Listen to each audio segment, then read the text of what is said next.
21 अक्टूबर 1943 भारत के इतिहास का स्वर्णिम दिन। स्थान कैथे सिनेमा हॉल, सिंगापुर। लोगों से खचाखच भरा हॉल, 1 इंच भी स्थान नहीं, परंतु शांति इतनी कि एक सुई के गिरने तक की आवाज स्पष्ट सुनाई दे। किसकी प्रतीक्षा कर रहे थे ये लोग? घड़ी में जरूर शाम के 4:30 बजे थे, परंतु हॉल में उपस्थित लोग नेताजी सुभाष चंद्र बोस की प्रतीक्षा कर रहे थे। उनका सब्र जवाब दे रहा था। तभी मंच पर नेताजी पहुंचे।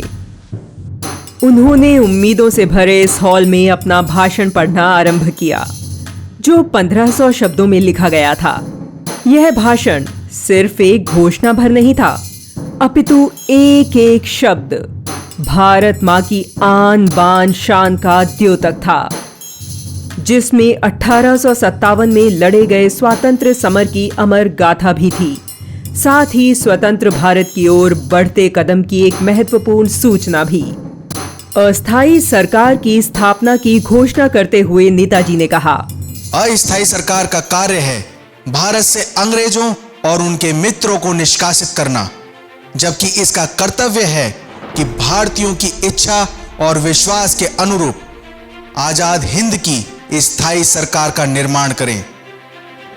उन्होंने भारतीयों से अपील करते हुए कहा, ईश्वर के नाम पर, पूर्वजों के नाम पर, जिन्होंने भारतीयों को एक सूत्र में बांधकर एक राष्ट्र बनाया, उन स्वर्गवासी वीरों के नाम पर, जिन्होंने शौर्य एवं आत्म बलिदान की परंपरा बनाई, हम भारतवासियों से देश की स्वतंत्रता के लिए युद्ध करने और भारतीय झंडे के नीचे आने का आह्वान करते हैं।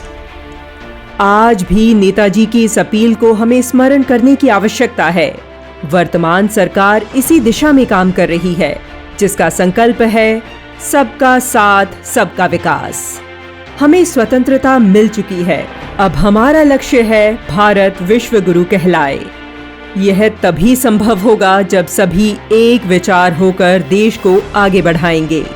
नेताजी ने अंत में शपथ लेते हुए कहा था, मैं सदैव भारत का सेवक रहूंगा और 38 करोड़ भाई बहनों के कल्याण को अपना सर्वोच्च कर्तव्य समझूंगा। स्वतंत्रता प्राप्त करने के पश्चात भी मैं सदैव भारत की स्वतंत्रता के रक्षा के लिए अपने रक्त की अंतिम बूंद बहाने को तैयार रहूंगा। और उनके दिखाए इसी रास्ते पर वर्तमान सरकार चल रही है। मोदी सरकार ने 137 करोड़ देशवासियों को एक परिवार, एक सूत्र में बांधने का काम किया है। भारत की बदलती तस्वीर के चलते विदेशों में चले गए भारतीय वापस लौट रहे हैं। वहीं विश्व की नजरों में भी भारत शिखर पर है।